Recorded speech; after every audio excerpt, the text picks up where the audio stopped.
দর্শক, আপনারা দেখতেই পাচ্ছেন দলই প্রায় 5টি বসত বাড়ি পুড়িয়ে ছাই।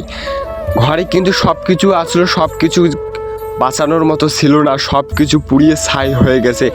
ঘরে কিন্তু ছাদ ছিল, টিন ছিল, সব কিছু পুড়িয়ে গেছে। আপনারা দেখতেই পাচ্ছেন এই কর্নারে দেখেন থালি খোড়া এবং চাল ডাল সব ছিল, সব কিছু পুড়িয়ে ভাত হয়ে গেছে। আপনারা দেখতেই পাচ্ছেন থালি খোড়াগুলো সব শেষ। এখানে একটা আলমারি ছিল, আলমারিতে যত যাবতীয় জিনিস ছিল সব কিছু পুড়িয়ে গেছে। এখানে জমির কাগজ ছিল বা অনেক কিছু ছিল, সব কিছু পুড়িয়ে শেষ। এই কর্নারে একটা খাট ছিল, খাটটাও পুড়িয়ে গেছে। এরকম 5টি বসত বাড়ি পুড়িয়ে ছাই হয়ে গেছে।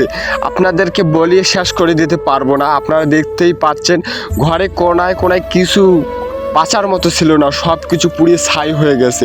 ভিডিওটা দেখে কার না কষ্ট লাগবে, কার না দুঃখ লাগবে, দেখেন আপনারা দেখে কিছু বলতে পারবো না। আমার বলার মতো কিছু ভাষা নেই ভিডিওটা দেখে।